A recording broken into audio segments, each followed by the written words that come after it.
Hello बच्चों, स्वागत है आपका फिर से मेरे YouTube चैनल केमिस्ट्री सखा पे। और मैं हूं केमिस्ट्री मेंटोर मनोज शर्मा। आपका पहला चैप्टर चल रहा है जिसका नाम है some basic concepts of chemistry. कई लेक्चर्स उसके आए हैं, आप लोगों को दिए गए। अब फाइनली हम लोग इस चैप्टर के आखिरी वीडियो लेक्चर पे पहुंच चुके हैं। बस एक ही टॉपिक पढ़ने को बचा है इस चैप्टर में, जो कि है लॉज ऑफ केमिकल कॉम्बिनेशन। देखिए, लॉज ऑफ केमिकल कॉम्बिनेशन क्या है। कुछ केमिकल चेंजेस कराए जाते थे, मतलब कोई केमिकल रिएक्शन कराई जाती थी और उसमें ऑब्जर्वेशंस लिए जाते थे। एक पर्टिकुलर रिएक्शन को या कई रिएक्शंस को कराया गया, बार बार कराया गया और एक पर्टिकुलर टाइप का ऑब्जर्वेशन हर जगह मिला, तो फिर क्या किया गया, उसी ऑब्जर्वेशन को लॉ की फॉर्म में दे दिया गया, स्टेटमेंट दे दिया गया, और उन्हीं को हम बोलते हैं लॉज ऑफ केमिकल कॉम्बिनेशन। जैसे एक रिएक्शन कराई, दूसरी कराई, तीसरी कराई, चौथी कराई, कई बार अलग अलग रिएक्शंस कराई और उसमें सभी रिएक्शंस में एक सेम टाइप का ऑब्जर्वेशन लिया गया, उसी को लॉ ऑफ केमिकल कॉम्बिनेशन बोल दिया गया स्टेटमेंट दे करके। तो जो लॉज ऑफ केमिकल कॉम्बिनेशन दिए गए हैं, ये कुछ गलत भी हैं, लिमिटेशंस भी हैं इनकी, और सही भी हैं। तो चलिए हम पढ़ लेते हैं। वैसे तो कई लॉज हैं।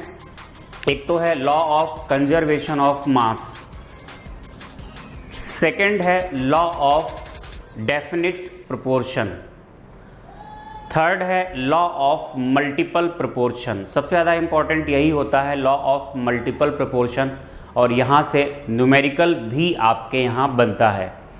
Fourth is law of reciprocal proportion. ये अब आपके यहाँ से हटा दिया गया है, आपके सिलेबस में नहीं है। और एक है गैल्यूसैक्स लॉ। तो कुल मिला के ये 5 लॉज बनते हैं, जिनमें से हम 4 के बारे में बात करेंगे। लॉ ऑफ रेसिप्रोकल प्रोपोर्शन हमारे सिलेबस में नहीं है। चलिए शुरू कर लेते हैं। फर्स्ट जो लॉ है वो है लॉ ऑफ कंजर्वेशन ऑफ मास। बहुत सिंपल है बेटा।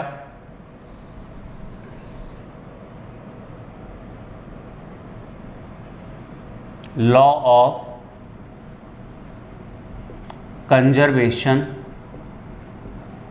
Of mass. देखो बेटा, इस लॉ को जो देने वाले साइंटिस्ट थे वो थे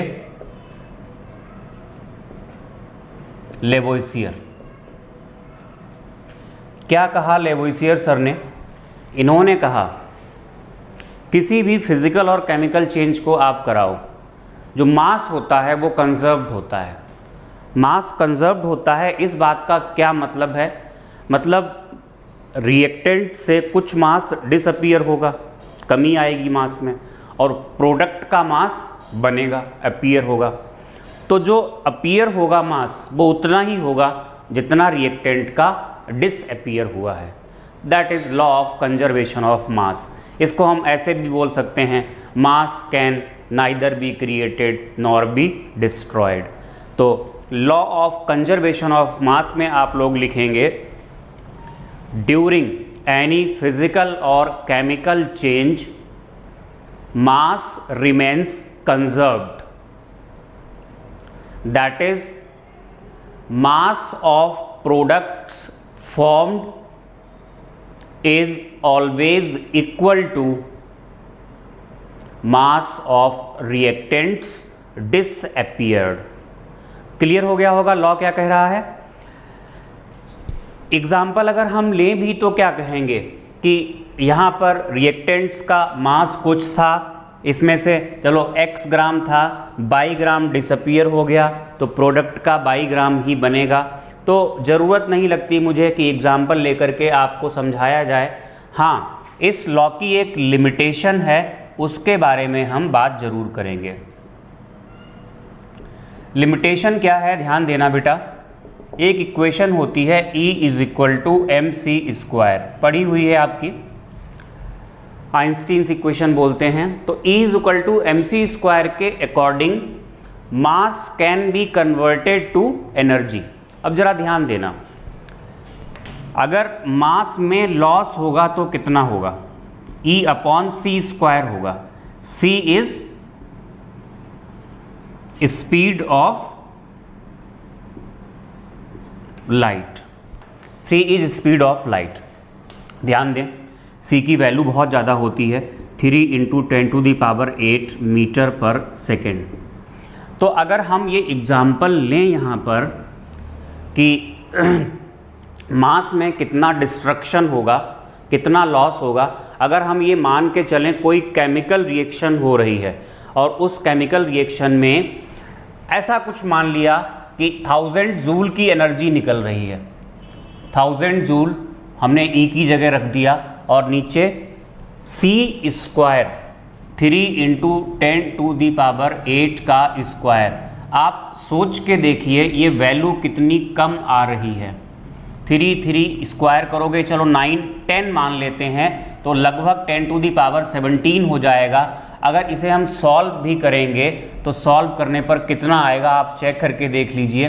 3 पावर्स अगर यहाँ हटा दें 14, तो 0.1 2 3 4 5 6 7 8 9 10 11 12 13 इतने kg। और ये मास कैसा है? अनडाउटेडली नेग्लिजिबल है। तो कहा जा सकता है कि ये लॉ सही है, जो मास में डिस्ट्रक्शन है वो ना के बराबर होता है। ये तो एक सिंपल सी रिएक्शन की बात हुई थी, लेकिन कुछ केमिकल चेंजेस ऐसे भी हैं जिसमें huge energy is released, huge amount of energy is released. अगर कोई न्यूक्लियर रिएक्शन है, ये तो केमिकल रिएक्शन थी, अगर कोई न्यूक्लियर रिएक्शन है, सपोज दैट न्यूक्लियर फिजन या न्यूक्लियर फ्यूज़न। न्यूक्लियर फिजन का एग्जाम्पल है एटम बॉम्ब, न्यूक्लियर फ्यूज़न का एग्जाम्पल है हाइड्रोजन बॉम्ब। उस केस में जो एनर्जी रिलीज होती है वो बहुत ज़्यादा होती है, और जब एनर्जी बहुत ज़्यादा आएगी तो ऐसे केस में जो मास डिस्ट्रॉय होगा वो सिग्निफिकेंट होगा, तब ये लॉ फेल है, ये इसकी लिमिटेशन है। तो मतलब कहने का ये हुआ, हमें लॉ में केवल मास की बात नहीं करनी चाहिए थी, मास और एनर्जी को मिला करके हमें कंजर्व करना चाहिए था। This is law of conservation of mass and it's limitation. बेटा जी, सेकेंड लॉ जो हम यहाँ पर पढ़ेंगे वो है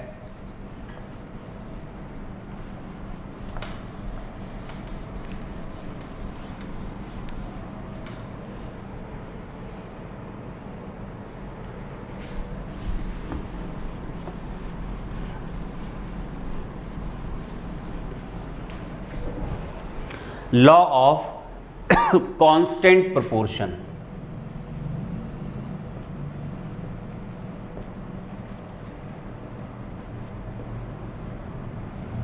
लॉ ऑफ कांस्टेंट प्रोपोर्शन को हम लॉ ऑफ डेफिनिट प्रोपोर्शन भी बोलते हैं। देने वाले साइंटिस्ट का नाम था प्राउस्ट। क्या बताया इन्होंने? इन्होंने कहा कंपाउंड अगर सेम है, एक कंपाउंड है, इसको बनाने के, ऑब्टेन करने के बहुत सारे तरीके हो सकते हैं। कोई एक कंपाउंड आप ले लो, वाटर ले लो, वाटर के बहुत सारे सोर्सेस होते हैं, वाटर को कई केमिकल रिएक्शंस से हम बना सकते हैं। अगर वाटर है तो ये पक्का है उसमें एलिमेंट्स हर बार सेम होंगे। एक सोर्स से आपने वाटर बनाया, जो एलिमेंट्स यहाँ थे, दूसरे सोर्स से आपने वाटर लिया, वहाँ भी एलिमेंट्स सेम होंगे, और उन एलिमेंट्स का रेशियो बाई मास हमेशा कैसा होगा? फिक्स्ड होगा। देखिए, तो इसको अगर हम वर्ड्स में एक्सप्रेस करें तो क्या कहेंगे? इस लॉ को कैसे बोलेंगे? इस तरीके से हम बोल सकते हैं, अ chemical compound always found to be made up of same elements in a fixed ratio by mass. क्या बताया था आपको? A chemical compound is always found to be made up of same elements in fixed ratio by mass, या ऐसा हम कह सकते हैं और करके, in a chemical compound elements are always same and they are always present in fixed ratio by mass irrespective of method of preparation of compound और source of compound। जैसे इनका कहने का मतलब ये था, अगर हम एग्जाम्पल लें वाटर, तो वाटर क्या होगा? वाटर ऑलवेज, एक बात, always has hydrogen and oxygen, और जो रेशियो होगा, रेशियो बाई मास, वो होगा इस तरीके से, आप देख लो H2O, हाइड्रोजन का 1 होता है तो 2:16, यानी ये आएगा 1:8। ये इनका लॉ था। इसकी भी कई लिमिटेशंस हैं। लिमिटेशंस पे अगर हम जाएं तो लिमिटेशंस में बेटा जी पहली लिमिटेशन तो यही है, आप लिखेंगे when an element has isotopes. Isotopes क्या होते हैं? एक ही एलिमेंट के अलग अलग एटम्स। देखो, अगर एक ही एलिमेंट कह दिया है तो एटॉमिक नंबर तो सेम होगा ही होगा, क्योंकि atomic number is fundamental property of element. तो इस लॉ की पहली लिमिटेशन है when an element has isotopes, या एक से ज़्यादा टाइप के एटम्स होते हैं उसके, then this law is not applicable. When an element has isotopes, different isotopes, then this law is not applicable. कैसे? जैसे कहा गया वाटर, वाटर कहा गया तो वाटर H2O भी है, और हाइड्रोजन का आइसोटोप यूज कर लो तो वाटर D2O भी है। देखो भैया, हाइड्रोजन भी, जो ये H लिखा है ये भी हाइड्रोजन है, और D लिखा है ये भी हाइड्रोजन है। ये हाइड्रोजन का जो आइसोटोप है इसे हम बोलते हैं प्रोटियम, और इस वाले आइसोटोप को हम बोलते हैं ड्यूटीरियम। ये भी वाटर है, ये भी वाटर है, वो एक अलग बात है, ये हैवी हाइड्रोजन बोला जाता है, that's why it is heavy water, लेकिन एलिमेंट तो सेम ही है। इसका भी एटॉमिक नंबर 1, इसका भी एटॉमिक नंबर 1। अब आप रेशियो बाई मास निकालोगे तो यहाँ पर ये 2:16 के अकॉर्डिंग 1:8 आएगा। ड्यूटीरियम का एटॉमिक मास 2 होता है, तो ये 4:16 यानी कितना आएगा? 1:4। तो रेशियो बाई मास कैसा हो जाएगा? अलग, अगर डिफरेंट आइसोटोप ऑफ एलिमेंट को यूज किया गया है। एक तो ये लिमिटेशन है, दूसरा वो लिमिटेशन है जो उन्होंने कहा भी नहीं फिर भी, मतलब क्या बोला गया सुनिएगा। पहले आप एग्जाम्पल देखो, जैसे कि हमने एसिटिक एसिड लिया, एसिटिक एसिड, और दूसरी तरफ ग्लूकोज लिया। ध्यान दें, एसिटिक एसिड CH3COOH है, सेम एटम्स को एक जगह इकट्ठा कर लेते हैं तो C2 हो जाएगा, H4 हो जाएगा, और O के कितने हो जाएंगे? 2। रेशियो निकालोगे तो कार्बन बन रहा है 24, हाइड्रोजन 4, और ये 32। 4 से डिवाइड करोगे तो 6, 1 और 8। ग्लूकोज होता है C6H12O6। 72 हो गया, 12 हो गया, 96 हो गया। 12 से डिवाइड करें 6, 1, 8। रेशियो सेम आ गया, एलिमेंट सेम थे, बट कंपाउंड्स कैसे थे? डिफरेंट थे। तो इसको उल्टा करके अगर हम चलें तो ये एक ड्रॉबैक बनता है, मतलब same elements in a given ratio by mass can form more than 1 compounds. मतलब कंपाउंड्स इस बारी सेम नहीं है, समझ रहे हैं आप? एलिमेंट्स वही हैं, बाई मास उनका रेशियो भी वही है, बट कंपाउंड कैसा है, कंपाउंड्स अलग हैं। तो ये इसके दो ड्रॉबैक्स होते हैं जो इसकी लिमिटेशन में आता है। ये है लॉ ऑफ कांस्टेंट प्रोपोर्शन या law of definite proportion. Next है बेटा थर्ड, सबसे ज़्यादा इंपॉर्टेंट, इनके न्यूमेरिकल्स भी मैं आपको करवाऊंगा, एक साथ ही न्यूमेरिकल्स करवा देंगे। दो लॉज के न्यूमेरिकल्स हमें करने पड़ते हैं, लॉ ऑफ कांस्टेंट प्रोपोर्शन और लॉ ऑफ मल्टीपल प्रोपोर्शन के, क्योंकि law of conservation of mass में न्यूमेरिकल कुछ बन ही नहीं पाता है, इतना सिंपल है, और ना ही गैल्यूसेक्स लॉ में कोई न्यूमेरिकल बनता है। लॉ ऑफ रेसिप्रोकल में बहुत अच्छे न्यूमेरिकल्स बनते हैं, लेकिन वो हमारे सिलेबस में नहीं है।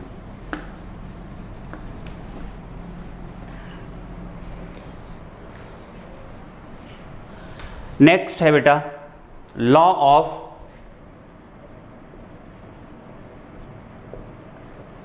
Multiple proportion. क्या कहता है, ध्यान देना। देने वाले साइंटिस्ट का नाम था डाल्टन। डाल्टन ने कहा जब दो एलिमेंट्स कंबाइन करके एक से ज़्यादा कंपाउंड्स बनाते हैं, ऐसा पॉसिबल है, कार्बन और ऑक्सीजन की रिएक्शन से CO2 बनता है और CO भी बनता है। ऐसे ही नाइट्रोजन और ऑक्सीजन की रिएक्शन से बहुत ऑक्साइड्स बनते हैं, 5 ऑक्साइड्स बनते हैं। तो लॉ में ये बोला गया when two elements combine to form 2 और मोर कंपाउंड्स, मतलब एक से ज़्यादा। अगर एक एलिमेंट का मास फिक्स कर लिया जाए और उस फिक्स मास से दूसरे एलिमेंट के जो मासेस रिएक्ट कर रहे हैं उनका अगर रेशियो लें तो वो रेशियो हमेशा कैसा होता है, सिंपल मल्टीपल होता है। इस लॉ से ये प्रूव होता है atom can not be cut, atom को हम काट नहीं सकते। तो लॉ को लिखेंगे कैसे, according to this law when two elements combine to form 2 और मोर कंपाउंड्स, कॉमा लगा के, ratio of masses of one element which react with fixed mass of other element always bear a simple multiple ratio। Example देखें, example carbon and oxygen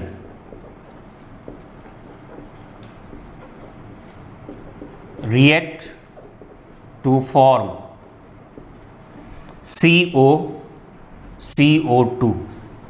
carbon है यहाँ पर 12, oxygen है 16, फिर से 12, ये है 32। ध्यान दें कार्बन यहाँ पर कांस्टेंट है, फिक्स्ड है। क्या कहेंगे हम, ratio of masses of oxygen which react with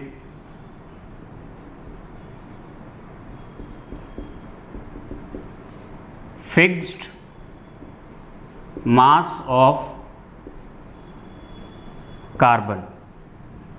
ये कितना आएगा, 16:32 का मतलब हो गया 1:2। तो ये रेशियो कैसा है, सिंपल मल्टीपल रेशियो है। ऐसे ही हम कुछ और एग्जाम्पल्स लें, तो एग्जाम्पल्स में देखिएगा बेटा, nitrogen and oxygen react to form, एक तो N2O बनता है, एक बनता है N2O2। बेसिकली ये NO होता है, लेकिन हम नाइट्रोजन को फिक्स करने के लिए N2O2, NO का डाइमर, N2O3, N2O4 या इसको हम NO2 भी बोलते हैं, ये NO2 का डाइमर होता है, और last is N2O5। In all nitrogen है 28, देख लो, N2 और ratio of masses of oxygen which react with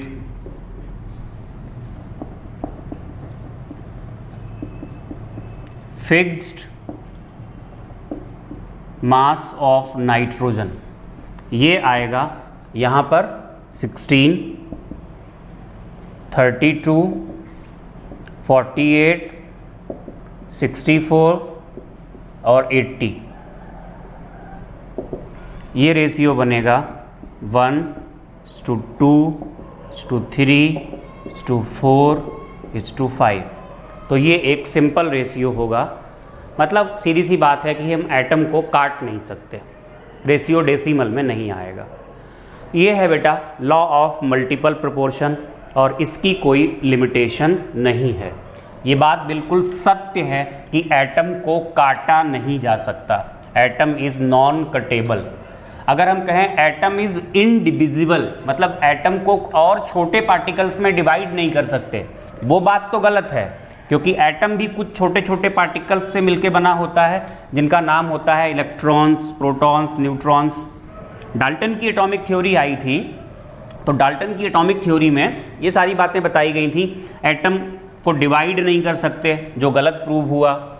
divide करने का मतलब फर्दर छोटे छोटे पार्टिकल से मिलकर नहीं बना होता है, एटम सबसे छोटा है, वो बात तो गलत हो गई। इन्होंने ये भी कहा था कि एटम को हम काट नहीं सकते, ये बात बिल्कुल सही है और लॉ ऑफ मल्टीपल प्रोपोर्शन इसी बात को प्रूव करता है।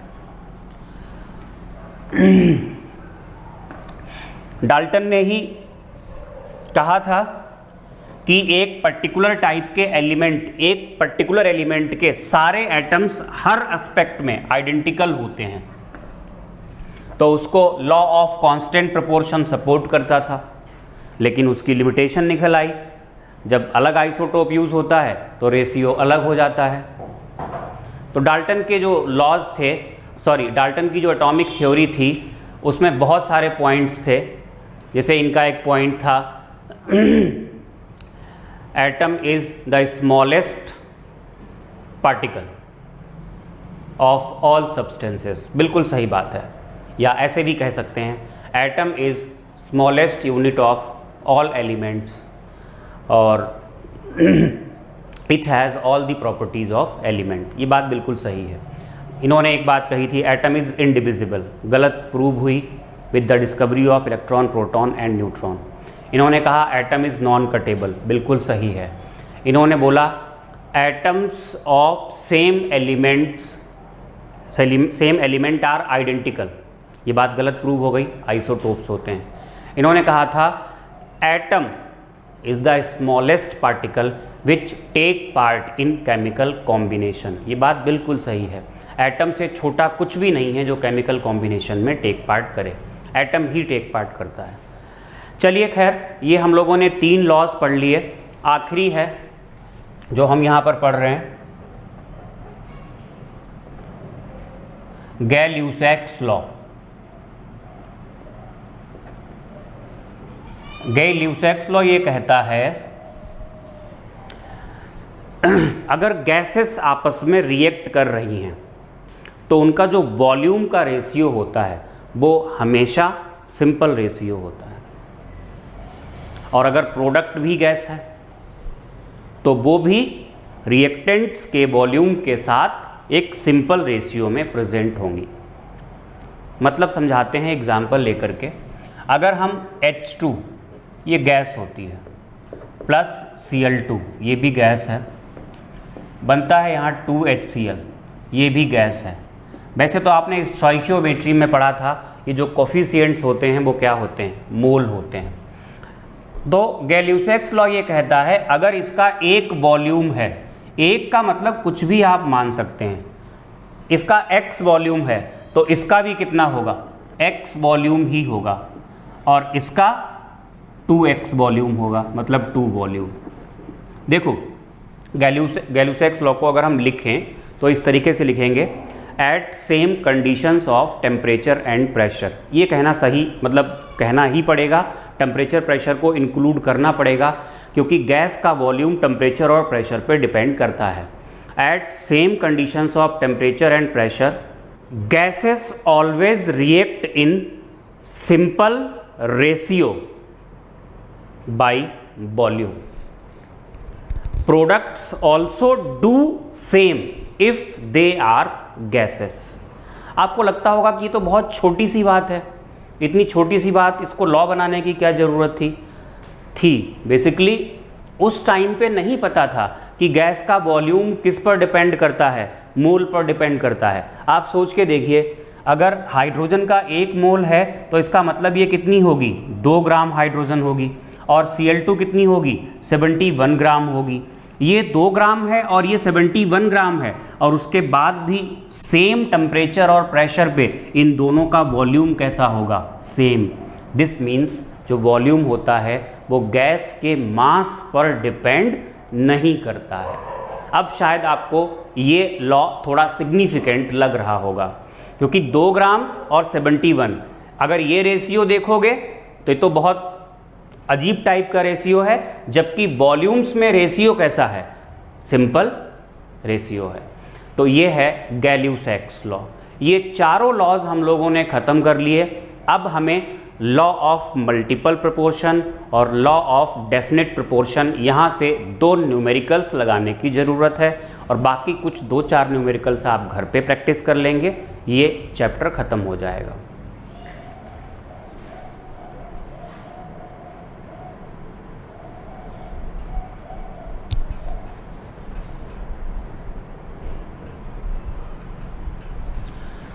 देखिए बेटा, क्वेश्चन लिखा हुआ है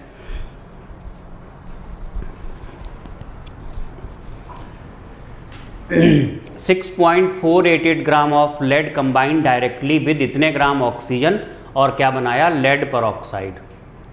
लेड परऑक्साइड बनाने का दूसरा मेथड दिया है, उसमें ऑक्सीजन इतने % है, और आपको ये डाटा यूज़ करना है और लॉ ऑफ कांस्टेंट प्रोपोर्शन को इलस्ट्रेट करना है। देखिए, लॉ ऑफ कांस्टेंट प्रोपोर्शन में 2 चीज़ें दी गई हैं। एक तो एलिमेंट सेम होंगे, वो आप प्रूव नहीं करते, क्वेश्चन में दे दिया गया। दूसरा कि अगर कंपाउंड सेम बना है, चाहे इस मेथड से बना हो चाहे इस मेथड से बना हो, दोनों एलिमेंट्स का बाई मास रेशियो कैसा होना चाहिए, जो यहाँ पे है वही यहाँ पे होना चाहिए। समझ गए? हमें क्या प्रूव करना है कि दोनों एलिमेंट्स का रेशियो बाई मास दोनों मेथड्स में कैसा है, सेम। तो क्वेश्चन में कितनी भी घुमा फिरा के बात की गई हो, बड़ी लंबे चौड़े मेथड बोले जाते हैं, इसको इससे ट्रीट किया, उसको उससे ट्रीट किया, और बाद में ये बना, इतना बना, उतना बना। आपको बस ये देखना है कि जो 2 एलिमेंट्स हैं जिनसे मिलकर के कंपाउंड बना है, पहले मेथड में उन दोनों एलिमेंट्स के मासेस को फाइंड करो और उन दोनों एलिमेंट्स के मासेस का रेशियो निकालो। रेशियो मिल गया। दूसरे मेथड में भी जो लंबी चौड़ी कहानी है, उस कहानी में ना फंसते हुए आप बस सीधे सीधे ये प्रयास कीजिए कि जो 2 एलिमेंट्स जिनसे मिलके कंपाउंड बना है उनके मासेस कैसे मिल सकते हैं। कई बार प्लस माइनस करना पड़ता है मासेस लाने के लिए, और दोनों के मासेस मिलने के बाद दोनों का रेशियो निकाल लो। रेशियो अगर सेम आ जाता है तो ये जो डेटा दिया गया है ये लॉ ऑफ कांस्टेंट प्रोपोर्शन को इलस्ट्रेट करता है। कई बार ऐसे ही पूछ लेते हैं क्या इलस्ट्रेट करता है या नहीं करता है, तो वो तो तभी पता लगेगा जब आप ट्राई करोगे। जैसे इस क्वेश्चन में आप देखो, इतने ग्राम ऑफ लेड, लेड मतलब पीबी हो गया, कंबाइन करता है डायरेक्टली विद ऑक्सीजन। बस देखो सॉल्यूशन यहीं से शुरू कर दो। पहला केस देख लो, पहले केस में लेड कितना है, लेड है 6.488 ग्राम और ऑक्सीजन है 1.002 ग्राम।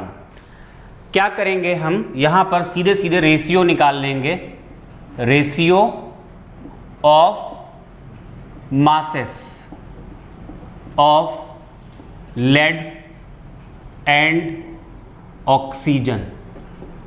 ये देख लो कितना आता है निकल के 6.488 डिवाइडेड बाई 1.002, ये वैल्यू निकल के आएगी 6.4। इसको लॉक करो। अब आप दूसरे केस पे आओ। दूसरे केस में इन्होंने कहा है it is also produced by heating lead nitrate and it was found that the percentage of oxygen, मतलब दूसरे मेथड से बनाया तो जो लेड पर ऑक्साइड बना उसमें जो ऑक्सीजन थी, ऑक्सीजन कितनी है, ऑक्सीजन 13.38% है।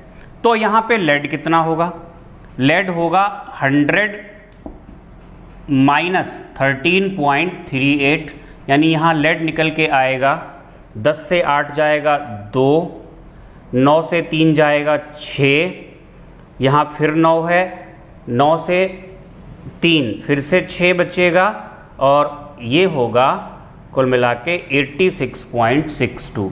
फिर से क्या करें, रेशियो ऑफ मासेस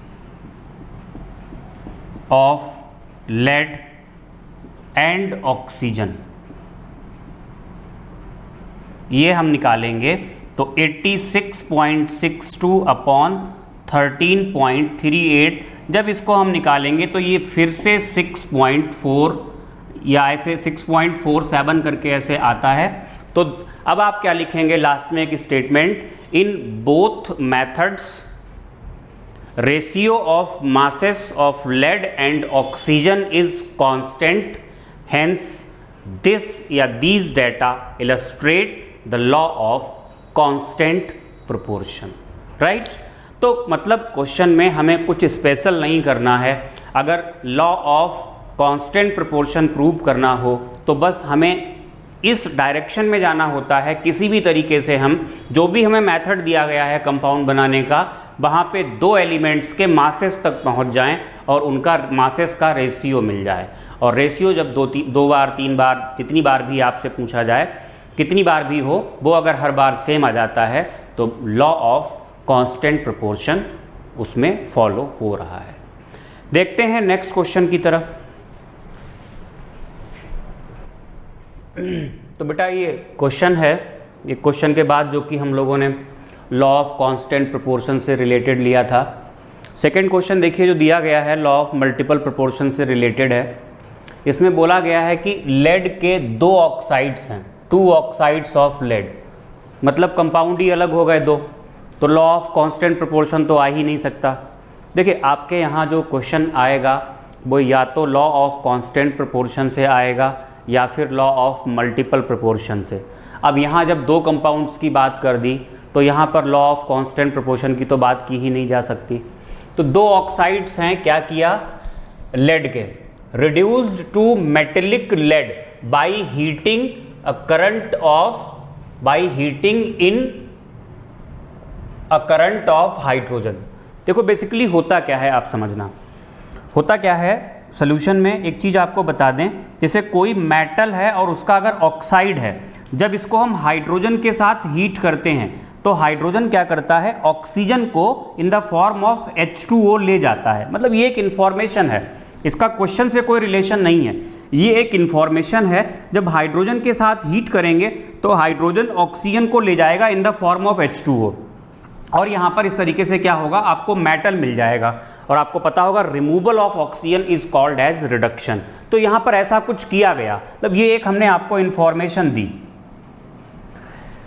तो heating in a current of hydrogen and the following data obtained. ठीक है भाई, देखते हैं क्या डेटा ऑब्टेन हुआ। पहले केस में देखते हैं, केस 1 में देखो ध्यान दो, मास ऑफ ऑक्साइड जो है वो है 3.45 ग्राम, और ये लिखा है loss in mass during reduction. अब ऑक्साइड के मास में लॉस हुआ, अच्छा सोचो जो लॉस हुआ होगा मास में वो किसकी वजह से हुआ होगा, हाइड्रोजन क्या कर रहा है, हाइड्रोजन ऑक्सीजन को ले जा रहा है। तो अब यहां कौन मिसिंग है, ऑक्सीजन मिसिंग है, तो जो लॉस इन मास होगा that will be the mass of oxygen. तो मास ऑफ ऑक्साइड ये हो गया। तो आप चाहें तो ये बात यहां पर मेंशन कर सकते हैं, जो loss in mass during reduction होगा that will be the mass of oxygen in the oxide. तो हम यहां पर डायरेक्टली लिख रहे हैं मास ऑफ ऑक्सीजन। ऑक्सीजन का मास है 0.24 ग्राम। और तो एक काम करते हैं, यहां पर मास ऑफ लेड निकाल लेते हैं। मास ऑफ लेड कितना होगा भाई, 3.45 ग्राम पूरा का पूरा क्या था, ऑक्साइड, और इसमें 0.24 ग्राम क्या है, ऑक्सीजन। तो लेड का मास कितना हो जाएगा, ये हो जाएगा 3.21 ग्राम हो जाएगा।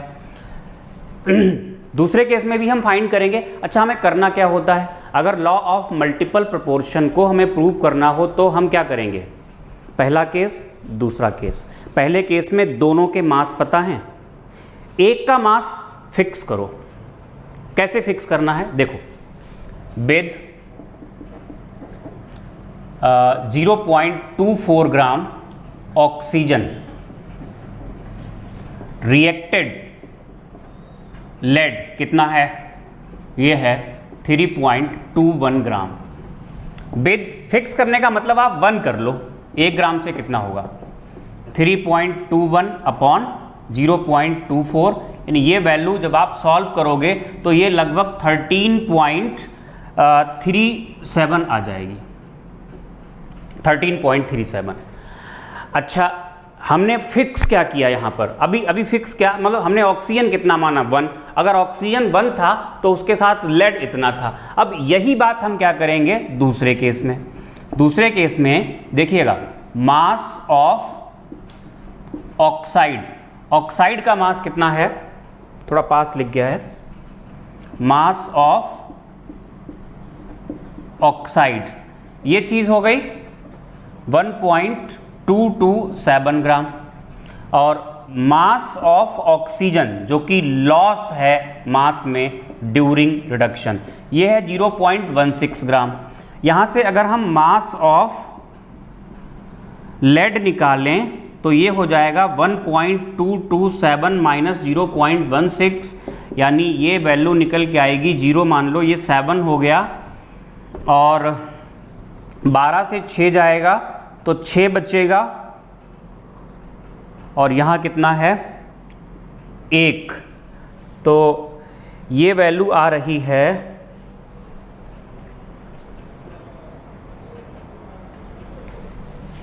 अच्छा 7 से 0 7 हो गया, 12 से 6 जाएगा तो 6, 1 से 1 जाएगा 0, और ये 1 ऐसे रहेगा 1.067 ग्राम। अब हम क्या करेंगे, अब हम ये आपने स्क्रीनशॉट तो ले लिया होगा,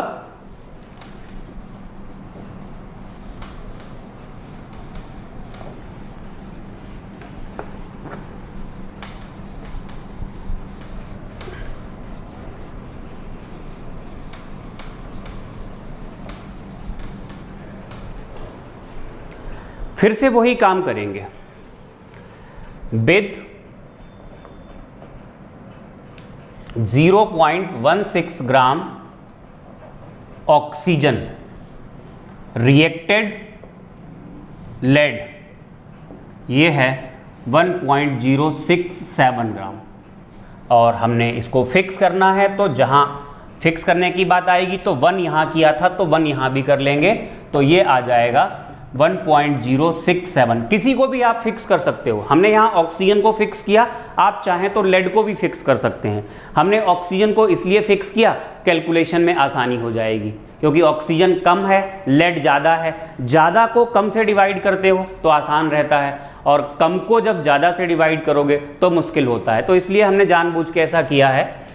अपॉन क्या आ जाएगा 0.16, और ये वैल्यू मुझे एक्चुअली याद है, वैल्यूज कितनी आती हैं निकल के, ये 6.67 इतना निकल के आएगा। अब देखो हम क्या कहेंगे, ratio of masses of lead which react with fixed mass of oxygen. कितना होगा? पहले में निकल के आया था 13.37 इस टू 6.67। ये सॉल्व करोगे 2:1 आएगा और आप कहेंगे this ratio is simple multiple ratio, hence given data illustrate the law of multiple proportion. तो अगर कभी भी मल्टीपल प्रोपोर्शन से क्वेश्चन लगाना पड़े, जो भी तौर तरीका दिया गया है, एक मेथड, दूसरा मेथड, तीसरा मेथड, हमें करना क्या है? पहले मेथड में दोनों एलिमेंट्स के मास तक पहुंचना है। एक एलिमेंट के 1 ग्राम से दूसरे का कितना रिएक्ट करेगा वो निकाल लिया। दूसरे में भी यही करना है, उसी एलिमेंट का जिसका 1 ग्राम यहाँ फिक्स किया था उसका 1 ग्राम यहाँ फिक्स करो, दूसरे का मास निकाल लो। अब 1 ग्राम ये हो गया फिक्स फर्स्ट एलिमेंट का। फर्स्ट एलिमेंट के 1 ग्राम से दूसरे एलिमेंट के जो मास रिएक्ट कर रहे थे उन मासेस का रेशियो निकाल लो। 1:2, 2:1, 3:2, ऐसे करके वो रेशियो आ जाते हैं और यहाँ से law of multiple proportion illustrate हो जाता है। तो बेटा जी टोटल 10 लेक्चर्स आए हैं इस चैप्टर के। शुरू के 3 लेक्चर्स हैं मोल से रिलेटेड। पहला मोल की थोड़ी सी थ्योरी है, बाकी में क्वेश्चंस हैं। नेक्स्ट के 3 लेक्चर्स हैं कंसंट्रेशन टर्म्स के, मतलब molarity, molality, normality, formality, mole fraction, percent strength, strength in PPM, mixing of solutions, ये सब 6 हो गए लेक्चर्स। उसके बाद 2 लेक्चर्स आए हैं स्टोइकियोमेट्री के, 8 हो गए। 9th लेक्चर में परसेंटेज कंपोजिशन और इसके अलावा एम्पेरिकल फार्मूला, मॉलिक्यूलर फार्मूला, ये सब हुआ था। और 10th लेक्चर जो ये है इसमें हम लोगों ने डिस्कस की है लॉज ऑफ केमिकल कॉम्बिनेशन, जो सबसे सिंपल टॉपिक्स होते हैं और कुछ बहुत ज़्यादा इंटरेस्ट जिनमें नहीं होता है उन्हें जनरली मैं लास्ट में ही उठाता हूँ। अगर आप अपनी एनसीईआरटी बुक उठाएंगे तो उसमें आप पाएंगे कि ये वाला टॉपिक, मतलब लॉज ऑफ केमिकल कॉम्बिनेशन, ये स्टार्टिंग में दिया हुआ है, लेकिन हम आपको लास्ट में पढ़ाते हैं जनरली। तो ठीक है बेटा, अब क्या होगा, इसका असाइनमेंट आपको दिया जाएगा। टॉपिक वाइज असाइनमेंट्स तो आप पहले ही कर चुके हैं। मोल का डिस्कस हो गया, कंसंट्रेशन टर्म्स का डिस्कस हो गया, स्टोइकियोमेट्री डिस्कस हो गई। अब एक असाइनमेंट ऐसा होगा जहां पर मिक्स्ड क्वेश्चंस होंगे और इसके अलावा ऑब्जेक्टिव क्वेश्चंस भी होंगे, वो डिस्कस होगा लाइव क्लास में और चैप्टर हमारा ख़त्म हो जाएगा और हम लोग आगे बढ़ेंगे सेकेंड चैप्टर की तरफ, that is structure of atom. तो इसको देखिए और चैनल को सब्सक्राइब कीजिए। कमेंट बॉक्स में अपनी अटेंडेंस ज़रूर दीजिए। डाउट्स के लिए मुझे व्हाट्सएप कीजिए, व्हाट्सएप नंबर मैंने दिया हुआ है कई लेक्चर्स में। मोरोवर आप शेयर भी कर सकते हैं इसको अगर आपको ठीक लगता है तो, और इसके अलावा अगर अच्छा लगता है वीडियो तो लाइक भी कीजिएगा। Thank you, all the best. पढ़ते रहिए, सेफ रहिए।